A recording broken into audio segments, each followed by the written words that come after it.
एक आंटी ने कहा कि मैंने अपने मेंटल हेल्थ के लिए एक रिलेशनशिप किया, क्योंकि मेरा हस्बैंड ज़ाहिर सी बातें कह रही थी बातचीत नहीं करता था इतनी। जब शादी को 20 साल हो जाए तो डेफिनेटली एक मतलब ब्यूटी में एक फेड हो जाता है ना, एक ब्यूटी आपकी फेड हो जाती है। एक शक्ल आप कब तक देखोगे, जो कि मैं अपनी हर वीडियो में कहती हूँ। ये बहुत नॉर्मल बात होती है। मुझे ऐसा लगता है कि शायद औरतें बुरा मान जाती हैं अगर मैं ऐसी बात करती हूँ तो। एक मर्द कब तक एक चेहरा देखेगा? कब तक? 1 महीना, 3 महीना, 1 साल, 2 साल, 10 साल। लेकिन एक वक्त आता है ब्यूटी फेड हो जाती है, फिर उससे अट्रैक्शन नहीं रहती। हाँ, फिर उसके साथ जो रिश्ते अटैच होते हैं ना, कि भाई मेरे बच्चों की माँ है, मेरी ये है, मेरी वो भी है, तो इन हवालों से रिश्ते चल रहे होते हैं कि चलो एक केयर टेकर मिल गई है, एक फ्री की नर्स मिल गई है, एक ये मिल गया है। फिर जो शौहर होते हैं ना, वो बीवियों के अंदर दूसरी चीज़ें, दूसरी सर्विसेज तलाश कर रहे होते हैं। फिर वो ब्यूटी की अट्रैक्शन नहीं रहती। फिर कहते हैं चलो बच्चे की माँ है, या चलो एक अच्छी केयर टेकर बन गई है, चलो हमारी अच्छी नर्स है, चलो हमारी अच्छी कुक बन गई है, या अच्छी झाड़ू मारने वाली मासी है। ठीक है, इसको साइड पे रखा जाए।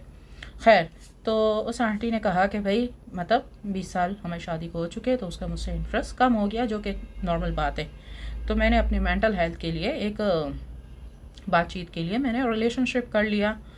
तो कहने लगी उसको ना, फिर पता चल गया मुझे, कहने लगी वो खुद भी मतलब बाहर यहाँ वहाँ जाता था। ये तो बहुत नॉर्मल बात है, मर्द तो यहाँ वहाँ जाते हैं जलवे देखने के लिए, मतलब बहुत नॉर्मल बात है। मुझे पता है कुछ लड़कियां सुन के बहुत हैरान होती है कि ये कैसे नॉर्मल बात है। खैर, तो वो यहाँ वहाँ अपना इंटरटेनमेंट, उसका जो हस्बैंड था वो यहाँ वहाँ जारी रखता था। और अमीर लोग तो वैसे ही, अमीर बंदा बंदा जो अमीर हो, अय्याशी ना करे, आज के ज़माने में तो तकरीबन नामुमकिन है। 99% तो नामुमकिन है, 99.9% ये नामुमकिन है कि जिस मर्द के पास पैसा हो, या हुस्न हो, या जवानी हो, या बॉडी हो, और वो इन सब के होते हुए, मतलब किसी के पास जवानी है तो पैसा नहीं है, जिसके पास जवानी होती है उसके पास पैसा नहीं होता, जिसके पास पैसा होता है उसके पास जवानी नहीं होती, किसी के पास क्या होता है क्या नहीं होता। तो मतलब इस दौरान वो किसी भी चीज़ का अपना इस्तेमाल करके अय्याशी कर लेता है। पैसे वाला होता है तो पैसे दे के अय्याशी कर लेता है, और जवान लड़का होता है तो अपने हुस्न की वजह से अय्याशी कर लेता है, खूबसूरती दिखाकर। कोई बेचारा जवान भी है, पैसे वाला भी नहीं है, हुस्न भी नहीं है, तो वो फिर शेर व शायरी से काम चलाता है कि चलो 2-4 इश्क की लाइनें बोल देंगे, सामने वाली को फंसा देंगे। खैर, ये सब कुछ बहुत नॉर्मल बात है, ये इतनी बड़ी बात नहीं है, इसमें हैरान होने वाली बात नहीं है। तो आंटी ने कहा हस्बैंड को मेरे पता चल गया कि मेरा मतलब मेंटल हेल्थ के लिए मैंने रिलेशनशिप बनाया। कहने लगी, उसने मुझसे पूछा कि क्या तुम्हारा है रिलेशनशिप किसी से, तो कहने लगी मैंने हाँ बोल दिया। मैंने कहा इसके बाद? कहने लगी इसके बाद इसने मुझे कुछ भी नहीं बोला। तो मैंने कहा कुछ भी क्यों नहीं बोला? कहने लगी मैं उससे हैसियत में ऊपर हूँ ना। तो जब औरत मर्द से हैसियत में ऊपर होती है ना, तो ज़्यादातर जो मर्द का किरदार होता है, शौहर का किरदार, वो नौकर टाइप होता है। सीधी सी बात है, अगर मैं कोई लड़का मुझसे हैसियत में कम है, तो मेरा माइंड 99% चांस है कि उसको शौहर के रूप में एक्सेप्ट नहीं करेगा। क्या? अगर कोई लड़का मुझसे हैसियत में बहुत कम है, तो मेरा माइंड 99.9% उसको शौहर की हैसियत से कबूल नहीं करेगा, बोलेगा ये तो मेरे नौकर टाइप है। ठीक है, तो शौहर जो होता है ना, वो एक तरीके से पावरफुल होना चाहिए, पैसों में, हर चीज़ में। और मर्द की ज़्यादातर ब्यूटी जो होती है शौहर की हैसियत से, वो ज़्यादातर पैसा मानी जाती है, और पैसे के साथ साथ वो औरत को इज्जत भी दे, तो वो पावरफुल मर्द होता है। लेकिन सबसे जो पहली बात होती है वो होती है पैसा की। खैर, तो कहने लगी कि मैं मतलब पैसों में ज़्यादा उससे पावरफुल हूँ, इस वजह से उसने मुझे कुछ कहा नहीं। लेकिन उसने मुझसे वजह पूछी, तो मैंने उससे ये कहा कि आप तो मुझसे बात करते हो नहीं, या वहाँ दूसरी लड़कियों में मुंह मारते हो, तो फिर मेरा क्या होगा, मेरा मेंटल हेल्थ का क्या होगा, मैं ये सब कुछ कैसे अपनी तन्हाई को मतलब ख़त्म करूँगी। तो कहने लगी कि मैंने उसे ये जब बातें बताई, तो उसने मुझे कहा कि अगर मैं तुम्हें टाइम दूँ, तुमसे बातें करूँ, तुम्हारी जो भी ये झूठी तारीफ़ें करूँ, तो क्या तुम फिर मुझ मतलब ये रिलेशनशिप अपना साइड वाला ख़त्म कर दोगी?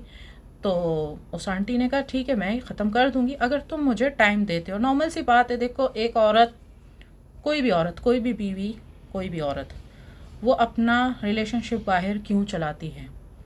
उसका अपना हस्बैंड उसकी तारीफ़ नहीं करता, या ख़र्चा नहीं देता, या उससे अच्छे से बात नहीं करता, या उसकी इज़्ज़त नहीं करता, मतलब कोई भी, या कोई भी हो सकता है, एक एक नहीं बता रही, बहुत सारे ऑप्शंस बता रही हूँ। तो उसके हस्बैंड ने कहा कि अगर मैं जो तुम्हें चीज़ चाहिए ज़िंदगी में बातचीत ही चाहिए होती है ना, और क्या चाहिए होती है मर्द को, तो औरत को मर्दों की कमी नहीं होती जिस्मों की। अगर आप लोग को ये लगता है ना कि औरत को मर्द के जिस्म की कमी होती है, उसको कमी नहीं होती। उसको ये होता है कोई उससे बात करने वाला हो, कोई उसकी तारीफ़ करने वाला हो। औरत को ना इस चीज़ की ठरक होती है कि कोई उसकी तारीफ़ करे, उससे बातचीत करे। क्या औरत को मर्द के जिस्म की ठरक नहीं होती है, उसको ये होता है कोई उसकी तारीफ़ें करे, उसको मोटिवेट करे, उससे बातें करे, उसको सराहे, अप्रिशिएट करे। औरत को ये ठरक होती है। लेकिन मर्द की ठरक अलग होती है कि भाई अमीर है तो पैसे मिल जाए, गरीब है तो उसका जिस्म मिल जाए। मर्द की साइकी अलग होती है, औरत की अलग होती है। तो उस आंटी ने जो बोला कि उसने मेरी मतलब बात मान ली कि ठीक है मैं तुमसे बातें करूँगा, तुम अपना साइड पे रिलेशनशिप ख़त्म कर दो। कहने लगी उसने मुझसे बिल्कुल भी लड़ाई नहीं की, बिल्कुल भी, क्योंकि उसकी जो हैसियत थी वो मुझसे कम थी ना पैसों में। तो प्रैक्टिकली ये बनता नहीं था ना कि एक नौकर टाइप हस्बैंड आप पे हुक्म चलाए। तो मैंने कहा कि ये सब कुछ जो आप कर रही हो अपनी मेंटल हेल्थ के लिए, देखा जाए तो एक तरीके से सही भी है कि आप रोने धोने के बजाय, मातम करने के बजाय तो आपने अपना साइड पे एक इंतज़ाम कर लिया है। और अगर दूसरी तरफ देखा जाए, मतलब मर्द की नज़र से देखा जाए, तो ये गलत है कि हमारी औरत ने साइड पे एक बंदा क्यों रखा है मेंटल हेल्थ के लिए। लेकिन गलती मर्द की भी होती है जब मर्द अपनी बीवियों को टाइम नहीं देते, या पैसा नहीं देते, या इज़्ज़त नहीं देते, या अप्रिशिएट नहीं करते। तो मजबूरन औरत सोचती है कि मैं इससे तलाक लेने के बजाय एक ऑप्शन में साइड पे रख लूँ, जैसे मर्द लोग करते हैं कि एक साइड पे ऑप्शन रख लेते हैं, क्योंकि शादी तोड़ना एक थोड़ा मुश्किल काम होता है ना, तो वो थोड़ा साइड पे ऑप्शन रख लेते हैं। तो इस जैसी, मैं कहने का मकसद ये है कि देखो, इस जैसी जितनी भी जो लेडीज़ होती हैं जो अपने साइड पे एक रिलेशनशिप रखती हैं मेंटल हेल्थ के लिए, एक थेरेपिस्ट उनका होता है, ये समझ लो एक थेरेपिस्ट होता है। तो ये एक तरीके से देखो गलत भी है सही भी है। मैंने क्या कहा, गलत इसलिए है क्योंकि एक दूसरा मर्द उनकी ज़िंदगी में आ चुका है जिससे वो बातचीत कर रही है, गलत ये है।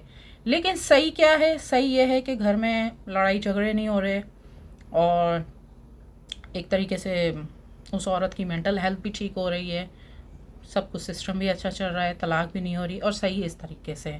तो खैर सोच सोच की बात होती है। लेकिन एज अ थेरेपिस्ट की नज़र से देखा जाए, अच्छा हमें मेरी काफ़ी सारी जो फ्रेंड्स हैं उनके जो है वो अपने क्या करती हैं, अपने थेरेपिस्ट, वो जैसे एक आम इंसान के लिए जो है ना वो बॉयफ्रेंड होता है। लेकिन पता है क्या है, पढ़े लिखे माहौल में आजकल क्या चल रहा है, वो बॉयफ्रेंड नहीं कहती है, वो उनको थेरेपिस्ट कहती है। भाई हमने उससे बातचीत की, अपनी रूटीन शेयर की है, तो वो आपकी नज़र में बॉयफ्रेंड है, लेकिन हमारी नज़र में वो हमारा थेरेपिस्ट है।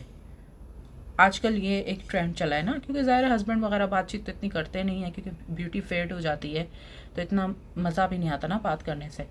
तो खैर सुनने में कुछ लोग को, मर्दों को अजीब लगेगी मेरी ये बात कि इसने ऐसा क्यों कहा। लेकिन मैं आप सब मर्दों को यही कहूँगी कि अगर आप अपनी बीवियों से अच्छे से बात करें, उनको टाइम दें, उनके साथ बैठें, उनका दिल का हाल पूछें, उनके सारे दिन का भी हाल पूछें, दिल का तो पूछे, सारे दिन का भी पूछें, और भी बहुत सारी बातें हैं। अगर उसको एक दोस्त की तरह अगर सारी ज़िंदगी रिश्ता चलाया जाए, और मैं बीवियों को भी यही कहूँगी अगर लड़ाई झगड़े ना किए जाएँ तो ये रिश्ता दोस्ती में बदल सकता है, और आपका हस्बैंड ही आपका थेरेपिस्ट बन सकता है। तो आपको यहाँ वहाँ कहीं भी साइड में दोस्त वगैरह रिलेशनशिप रखने की कोई भी ज़रूरत नहीं है। तो खैर उस आंटी ने कहा कि ये जब तक मुझसे बात करेगा तब तक मैं उसको छोड़ दूंगी, और जैसे ही मुझसे बात करना छोड़ देगा तो फिर इसके बाद में दोबारा से अपने उसी ऑप्शन को मैं क्लिक कर लूँगी कि मतलब कम ऑन लेट्स टॉक, हम बात करते हैं, क्योंकि उसने मुझसे बात करनी छोड़ दी। हमारे ग्रुप में भी काफ़ी सारे देखो लोग आते हैं कि चलो कोई अच्छा थेरेपिस्ट भी मिल जाएगा, उससे बातचीत करेंगे, अपने दिल का हाल बयां करेंगे, क्योंकि घर की औरतों से बंदे दिल के हाल और डार्क सीक्रेट्स वगैरह बात नहीं करते ना इस तरह की। तो ये है, तो अपने पार्टनर के ही अपने दोस्त बन जाए अच्छे से, और उन्हीं के थेरेपिस्ट बन जाए, तो ये ज़्यादा बेस्ट ऑप्शन है। खैर, तो आपको मेरा ये मशवरा कैसा लगा, और अगर मेरी वीडियो अच्छा लगी तो लाइक एंड शेयर कीजिए, और मेरा व्हाट्सअप चैनल ब्लू टिक वाला फॉलो कर लीजिए, बायो में उसका लिंक भी है, और एसजी फाउंडेशन को आप डोनेशन कर दीजिए, जो गरीबों में वो मदद की जाएगी। और आप मुझे ईमेल के ज़रिए कांटेक्ट भी कर सकते हैं, ईमेल भी मेंशन है, और व्हाट्सअप चैनल ब्लू टिक वाला सायरा गफ्फार के नाम से है, वो ज़रूर फॉलो कर लीजिएगा। उसमें सारे मेरे बिज़नेस के हवाले से और पैकेजेस वगैरह सब चीज़ें मेंशन है। आपके दिल की धड़कन सायरा गफ्फार।